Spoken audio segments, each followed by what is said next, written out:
Hi friends, பழங்களின் ராணி மங்குஸ்தான், குயின் ஆஃப் த ஃப்ரூட்ஸ். இது யாருக்கெல்லாம் பிடிக்கும் சொல்லுங்கள்? யாருக்கு தான் பிடிக்காது? இப்போ சூப்பர் சீசனாக இருக்குங்க. ரொம்ப டேஸ்டியான ஒரு ஃப்ரூட்டு. நிறைய பேர் எப்படி ஓப்பன் பண்ணுறதுன்னு தெரியாமல் இப்படி கத்தியெல்லாம் வச்சு கட் பண்ணுறாங்க. அந்த மாதிரிலாம் பண்ணக்கூடாதுங்க. நம்ம வாங்கும்போதே கொஞ்சம் லைட்டாக அழுத்தி பார்த்து வாங்கணும். இப்போ கைக்கு நடுவில் வச்சு லைட்டாக ஒரு ப்ரெஸ் பண்ணிங்கன்னா போதுங்க. அவ்வளோதாங்க. சூப்பராக சொலையாக வந்துருச்சு பாருங்கள். சூப்பர் டேஸ்டியாக இனிப்பு புளிப்பு எல்லா டேஸ்ட்டும் கலந்த மாதிரி செம்ம டேஸ்டான ஒரு மங்குஸ்தான் கிடைக்குங்க. இது ஹெல்த்துக்கு அவ்வளோ நல்லது. ஆன்டி ஆக்சிடென்ட் அதிகமாக இருக்குது, இம்யூனிட்டி பூஸ்ட் பண்ணுது, அப்புறம் ஹார்ட் ஹெல்த்துக்கு நல்லதுங்க. ஃபைபர் நிறைய இருக்கிறதுனால ஈவன் டயபெட்டிக் பீப்புள் கூட நல்லா எடுத்துக்கலாம்.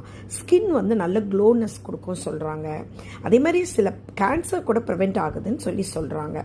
ஹார்ட் ஹெல்த்துக்கும் நல்லது. ஸோ கண்டிப்பாக சீசனல் ஃப்ரூட்டுங்கிறதுனால நம்ம வாங்கி சாப்பிடுவோம். உங்கள் ஊர்லேயும் கிடைக்குதா? நீங்கள் வாங்கி சாப்பிட்றீங்களான்னு எனக்கு சொல்லுங்கள்.